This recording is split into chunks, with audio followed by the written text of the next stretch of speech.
Hey guys, some of you did not get WxWidgets and Visual Studio 2019 to work. I also had a hard time to get an application up and running, but now I can show you how I did it. First of all, we have to download the Windows binaries from this page for Visual Studio 2019. You need the header files to include into your project. I'm compiling on a 64-bit system, so I downloaded the development files and the release DLLs in the 64-bit version. Okay, after downloading, you extract the files to a folder so that you have the following hierarchy. The header files under Include, and the development files and the release DLLs I extract to the folder Lib. Okay, and now comes something very important, which is in my opinion the cause of many errors. I also struggled with this a bit.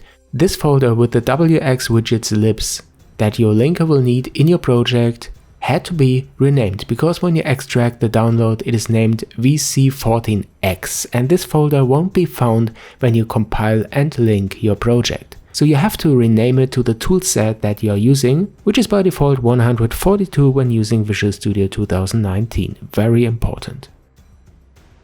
Alright, and now let me show you my environment variables that are set.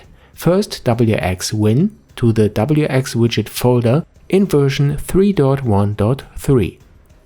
And I also added the folder with the release DLLs to the path so that they are found when your application is starting. Okay, and now we can go ahead and create a new project here in Visual Studio 2019, and I'm going to create a Windows desktop application. Define a name for the project and the folder, and press Create. Okay, here we go, and now we can remove a few files from the project. We don't need these ones here. And also the resource files can be removed, so in the end we just have this CPP file and we can remove all the code from it. And now we have a Windows desktop application, no console, that we can configure for WxWidgets. First I go to the properties, and here you see we have a toolset and the version is 1.4.2. The configuration is set to debug, and we are going to use the 64-bit platform, so adjust this here. The first thing we have to define are the additional include directories. I have to add these includes to the header files of WxWidgets, and the order here is important.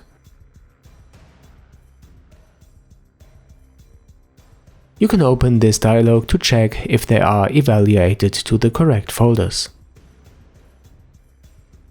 Okay, that's good, and now we have to go to the preprocessor and add two entries. One to define that WxWidgets is using DLLs, and the other one is needed to use the libraries from the VC142 DLL folder that I mentioned before. And also be sure to check if the Unicode values are set for the inherited values.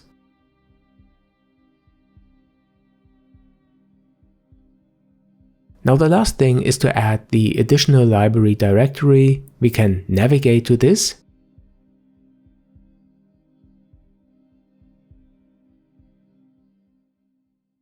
Here we have it, it's the one that we renamed, and I recommend to replace this static directory with the environment variable WxWin.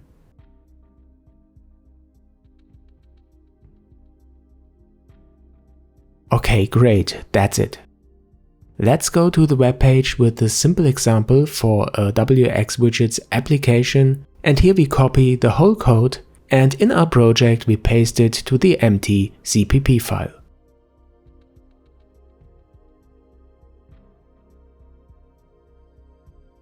Then set the platform to compile for 64-bit, build and run the project,